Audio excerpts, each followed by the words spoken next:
జై శ్రీరామ్. శ్రీమాత్రే నమః. శ్రీ గురుభ్యో నమః.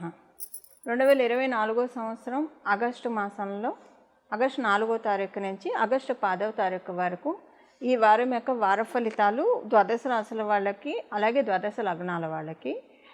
ఈ వారంలో గోచార గ్రహస్థితులు వృషభ రాశిలో గురుదేవుడు, అలాగే మంగళ సంచారం జరుగుతుంది. కర్కాటక రాశిలో సూర్యనారాయణమూర్తి సంచారము, సింహరాశిలో బుధదేవుడి సంచారం, శుక్రాచార్యుల వారి సంచారము.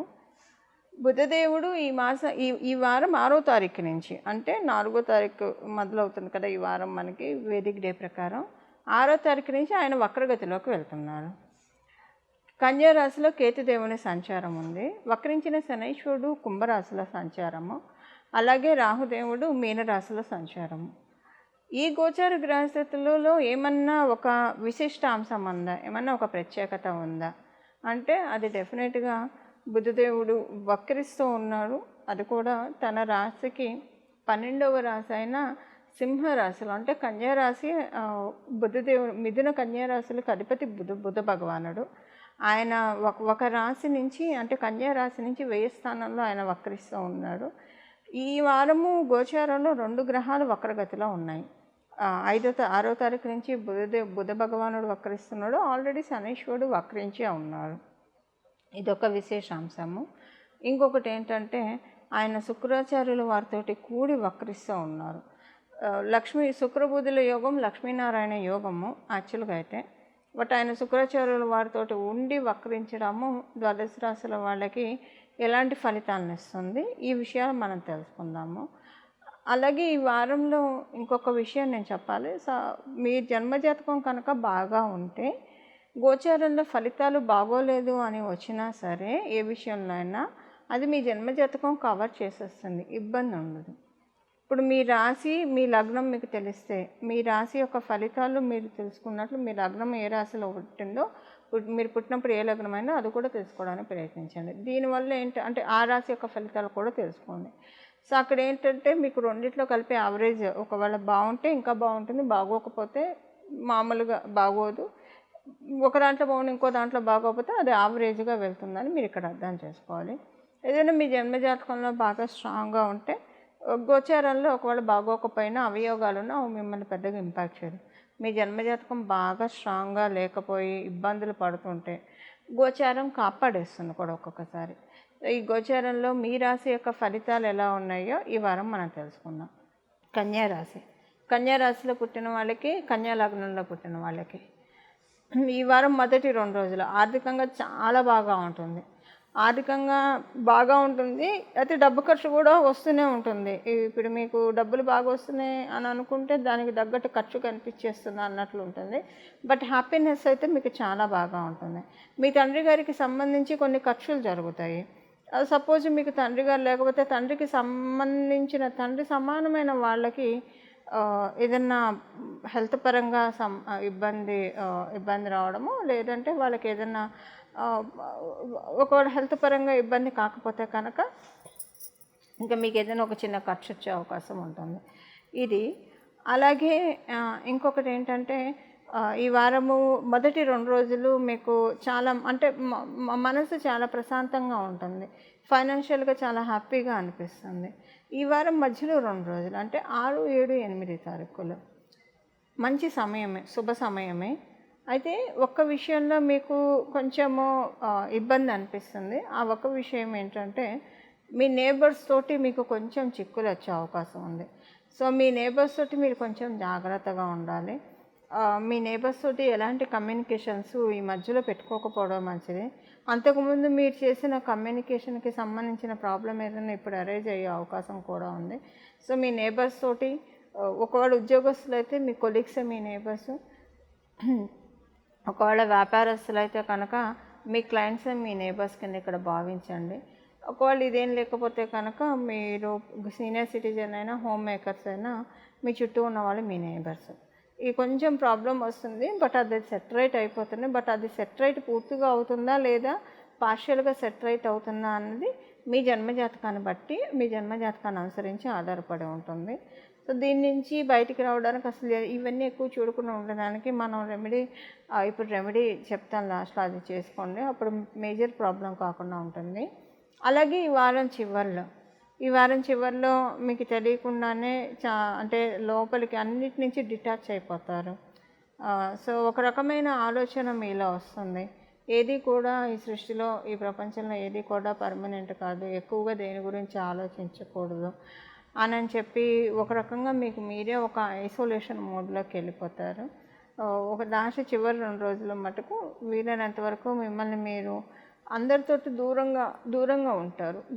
ఇంట్లోని వాళ్ళతోటి కూడా, ఇంక్లూడింగ్ మీ ఫ్యామిలీ మెంబర్స్ తోటి కూడా లాస్ట్ 2 రోజులు దూరంగా ఉంటారు. వాళ్ళు అడుగుతూనే ఉంటారు, ఎందుకు మాట్లాడట్లేదు అని చెప్పి. కారణం కూడా ఏముండదు, జస్ట్ మీకు సైలెంట్గా ఉండాలనిపిస్తుంది, అదే మీకు ఆనందంగా అనిపిస్తుంది. సో ఆనందంగా అలానే ఉంటారు. అయితే ఇక్కడ ఈ సైలెన్స్ ఏంటంటే బయటకు మాట్లాడటం ఆపేసిన సైలెన్స్ కాదు, లోపల కూడా మీకు సైలెంట్ అయిపోతారు మీకు తెలియకుండానే. అంటే ఏ ఆలోచనలు మీకు రావు. ఇది ఈ వారం చివరి 2 రోజులు జరుగుతుంది. కానీ ఈ వారం చివరి 2 రోజులు బిజీ కూడా అయిపోతారు బాగా. వర్క్ వైజ్ చాలా స్ట్రెస్ ఉంటుంది. స్ట్రెస్ అంటే అది మీకు ఆనందంగానే అనిపిస్తుంది, ఎక్కడ స్ట్రెస్ అని కూడా అనిపించదు. ఎంత బిజీ అయిపోతారంటే మీ ఇంట్లోని వాళ్ళతో మీరు మాట్లాడలేనంత బిజీ, మీతో కూడా మీరు మాట్లాడుకోలేనంత బిజీ అయిపోతారు. సో ఒక రకంగా అందుకే సైలెంట్ అయిపోతారని చెప్పాను. ఆర్థికంగా ఈ వారం స్టార్టింగ్లో ఎండింగ్లో చాలా అనుకూలతలు ఉన్నాయి కన్యారాశి, అలాగే కన్యా లగ్నంలో పుట్టిన వాళ్ళకి. ఈ వారం ద్వాదశ రాశుల వాళ్ళు చేసుకోవాల్సిన పరిహారము, బుధ భగవానుడు వక్రించడం వల్ల ఒక చిన్న నామాన్ని సింపుల్గా ప్రతిరోజు ధ్యానించడం వల్ల, జపించడం వల్ల చాలా చక్కటి ఫలితాలు ఉంటాయి. ఈ నామాన్ని మీరు సర్వకాల సర్వావస్థల్లో చేసుకోవచ్చు. మీరు ఆడవాళ్ళైతే పీరియడ్లో ఉన్న మనసులో జపించుకోవచ్చు, లేదా బాత్రూమ్కి వెళ్ళొచ్చారు జపించుకోవచ్చు, అప్పుడే నిద్ర లేచి కూర్చున్నారు జపించుకోవచ్చు, రాత్రిపూట పడుకొని ఉన్నారు జపించుకోవచ్చు. ఏ టైంలో అయినా సరే మనసులో జపించుకోవడానికి నామానికి ఎలాంటి తప్పు ఉండదు. నామ సంకీర్తనం ఒక యజ్ఞం ఈ కలియుగంలో. ఈ నామాన్ని ఇప్పుడు మనం తెలుసుకోబోయే నామాన్ని జపించడానికి ప్రయత్నించండి. ఆ నామం వచ్చేసేసి హరే రామకృష్ణ, హరే రామకృష్ణ, హరే రామకృష్ణ. ఈ నామాన్ని మీరు ఈ వారం అంతా కూడా ఎప్పుడు కూడా ఈ నామం జపిస్తే చాలా మంచిది. ఈ నామం యొక్క అర్థం ఒకసారి నేను వివరిస్తాను. మన జన్మజాతకంలో లగ్నము, రాశి, అలాగే సూర్యుడు ఉన్న రాశి, ఈ 3 ఎవరికైతే బలంగా ఉంటాయో వాళ్ళకి ఉన్న యోగాలన్నీ కూడా వాళ్ళు అనుభవించగలుగుతారు. ఈ 3 ఒకటి పాడైపోయినా, లేదా ఈ 3 2 పాడైపోయినా, 3టికి 3 పాడైపోయినా కొన్ని మనం అందుకోలేము. ఇది ఎలా ఉంటుందంటే కొంతమందికి వాళ్ళకి ఆస్తి ఉంటుంది, ఎక్కడో ఒక చోట ఆస్తి ఉంటుంది, కానీ ఒక్కనాడు కూడా పాపం దాన్ని అనుభవించరు. అది కబ్జాల్లోకి వెళ్ళిపోవడమో, లేదా ఏదైనా ఇష్యూస్లో ఉండడమో ఇలాగా ఉంటుంది.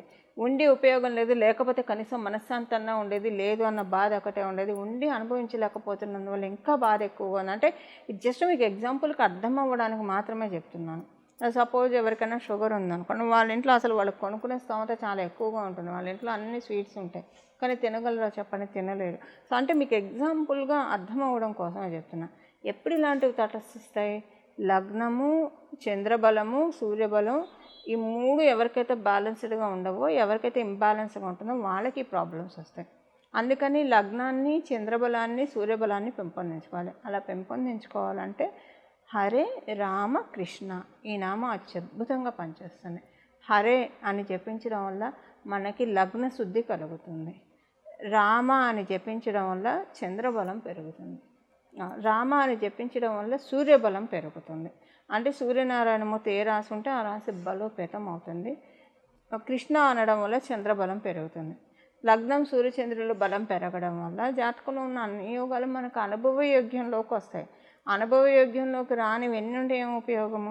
ఇప్పుడు కొంతమంది చాలా డబ్బులు సంపాదించేస్తారు, వాళ్ళు 30 ఏళ్ళు వచ్చేప్పటికి లైఫ్లో ఒక తరం కాదు ఇంకో తరం కూడా సెటిల్ అవ్వడానికి కావాల్సినంత డబ్బు ఉంటుంది, కానీ మిడిల్ డ్రాప్ చేసేస్తారు వాళ్ళ లైఫ్ని పాపం. అప్పుడు ఉపయోగం ఏముంది చెప్పండి? అంత కష్టపడి సంపాదించుకొని పరుల పాలు, అంటే వాళ్ళే అనుకోండి, వీళ్ళైతే ఏం అనుభవించారు కదా. సో ఇప్పుడు ఇదంతా ఎందుకు చెప్తున్నానంటే ఈ నామము ఎంత పవర్ఫుల్లో మీకు అర్థం కావడానికి చెప్తున్నాను అంతే, అంతకుమించి వేరే ఏం లేదు. ఈ నామాన్ని ఇప్పుడు తెలిస్తే ఇంకా ఎక్కువ భక్తి శ్రద్ధలతో చేస్తారన్న ఉద్దేశంతో ఇది చెప్తున్నాను. హరే రామకృష్ణ అనే నామాన్ని జపించండి, చాలా చక్కటి సత్ఫలితాలు. దీనికి ఏ టైంలో అయినా జపించుకోవచ్చండి. మీరు ఏ పనులు చేస్తున్నా మీ పనులు ఆపుకోకుండా మీ పనులు చేసుకుంటే, ఇప్పుడు కంప్యూటర్లో వర్క్ చేస్తూ ఉంటారు, మైండ్ ఖాళీగా ఉంటుంది కదా, చక్కగా మనసులో ఆ నామాన్ని జపించుకుంటే మీ పనులు మీరు చేసుకోండి. ఎవరితోనో మాట్లాడేటప్పుడే మనకి నామజపానికి అవకాశం ఉండదు, మాట్లాడుతున్నప్పుడు మనం జపించలేం. కాబట్టి బాగా ప్రాక్టీస్ అయిపోయినప్పుడు మాట్లాడుతున్నా కూడా వాళ్ళకి లోపల ఇన్నర్ జపం జరుగుతూనే ఉంటుంది.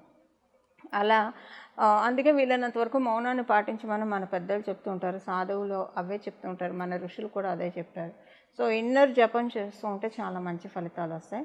అలా ఈ వారము హరే రామకృష్ణ అన్న నామాన్ని పట్టుకోవడం వల్ల ఈ వారం అనే కాదు, అన్ని రాబోయే రోజుల్లో కూడా చాలా సత్వరమైన ఫలితాలు మీకు వస్తాయి, చాలా మంచి ఫలితాలు వస్తాయి. అసలు ఈ నామాన్ని మీరు అసలు ఈ వారం అంతా ఛాన్ చేసి చూడండి, తర్వాత మీరే వదిలిపెట్టాలన్నా వదిలిపెట్టలేరు, అంతటి చక్కటి సత్ఫలితాన్ని నిస్సందేహంగా స్థితికారకుడైన శ్రీమన్నారాయణుడు, లక్ష్మీనారాయణుడు, జానకీ వల్లభుడు, రుక్మిణీ సతుడు, వీళ్ళందరూ కూడా మనకి చక్కగా ప్రసాదిస్తారు. ఇందులో ఏమాత్రం సందేహం లేదు. శ్రీవారి పాదాలని పట్టుకుందాం, మనందరం కూడా సన్మంగళాన్ని పొందుదాం. మంగళం. నమో భగవతే వాసుదేవాయ.